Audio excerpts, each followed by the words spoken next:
Hi, my name is Suresh. Let us discuss today tabular data to vector conversion using a walkthrough example.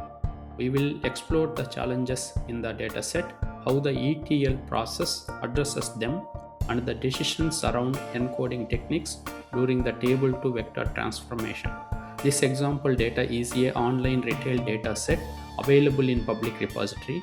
It is based on global e-commerce wholesaler transaction data in the UK. It has 8 columns such as invoice, product category, quantity, date, price, customer ID, country, and description. The number of data points or records in this data set are 540,000. There are some challenges around columns such as some invoices are cancelled invoices. You may have negative quantities of items or prices, some outliers in the prices as well. Let us see the full details of the data and how ETL process overcome some of the challenges. Let us see messy records of the data set here. There is 2% of data is cancelled invoices and negative quantities of items. The cancelled invoices are start with the invoice ID as a C, which represents they are all cancelled invoices. The prices should always be positive.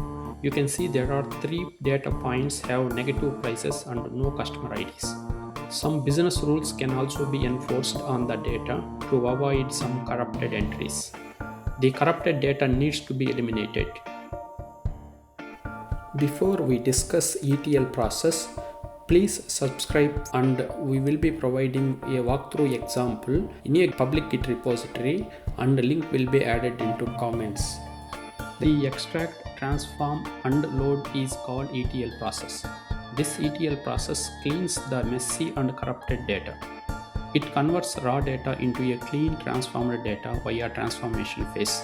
It enforces some validation rules, handles errors and outliers, then clean data is finally loaded in a structured form in a data repository. Any data analysis and vectorization process performs from the data repository. Here is a concise breakdown of the ETL pipeline for retail data. In the online retail dataset, raw CSV files contain unprocessed transaction details. As we have seen, some of the corrupted data points such as cancelled invoices, negative quantities, missing customer IDs, and pricing outliers. In extract phase, using tools like pandas or SPAR, the retail transaction data is extracted from the CSV files and loaded into a processing environment so that it can be explored and prepared for the transform phase. During transformation, the retail data is cleaned by removing cancelled invoices, filtering negative quantities, handling missing customer IDs, and treating price outliers. The cleaned data is then enriched into high-value business features, ensuring the dataset meets a gold standard quality levels. Finally, the processed retail features and any model-ready outputs are stored in a data warehouse or future store, using an efficient format like RFM, making them easy to query, scale, and reuse for machine learning and reporting. Final phase is called orchestration phase, which is an automation process. In this phase, Apache Airflow acts as the brain of the operation for automatically scheduling and sequencing every step to ensure the pipeline runs reliably without manual intervention. There are several output formats that we can store the transformed data. Let us discuss 3 output storage formats and their uses. While CSV is a simple human-readable format, it has no schema enforcement. Due to the lack of structure, it is inefficient for large-scale data processing. Parquet improves on this by using columnar storage and compression to provide significantly faster analytics on smaller file sizes. It does not have versioning and ACID transaction properties. Delta Lake further evolves the pipeline by adding ACID transactions and versioning to Parquet, ensuring data reliability and time travel capabilities. Ultimately, the choice moves from CSV for raw data to to Parquet for speed, and finally to Delta Lake for production grade. Management, you can see comparison of these three data storage tools in a table. This script executes a complete ETL workflow by first extracting raw retail data from a CSV file into a structured Spark data frame. During the transformation phase, it cleans the dataset by removing cancelled orders and invalid prices to ensure data integrity.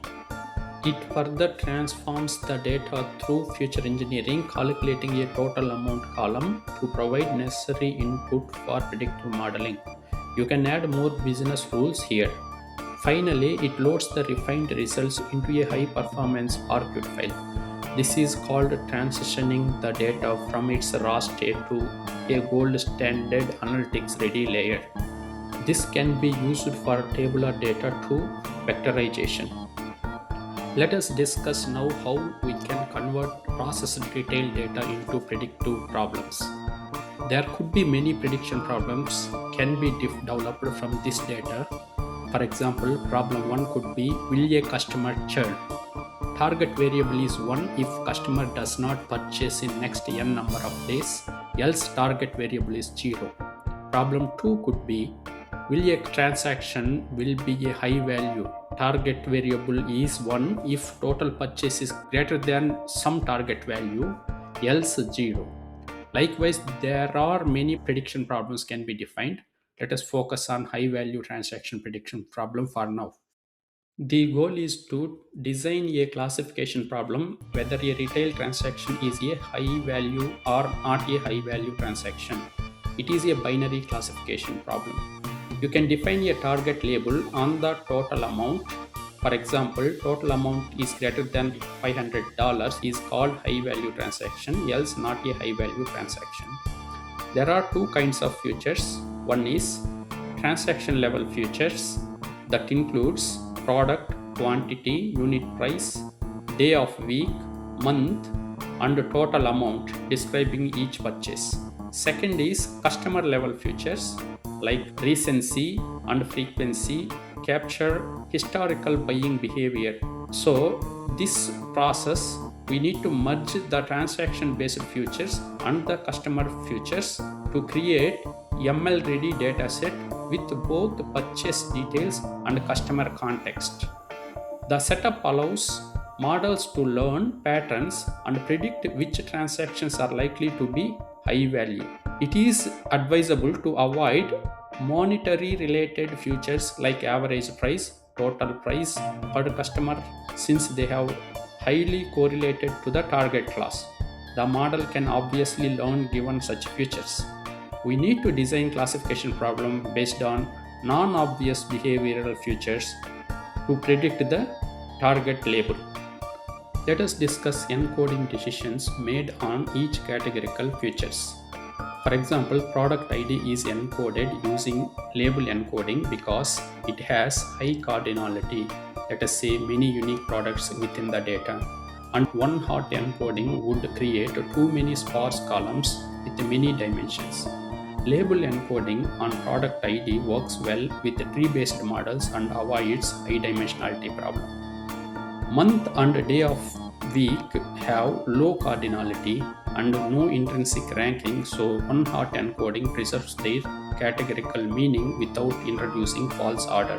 One hot encoding makes behavioral patterns easier to interpret in the model, such as what day of week transaction can lead to high value transaction. Conclusions and key takeaways. Tabular data to vectorization was explained using an online retail dataset.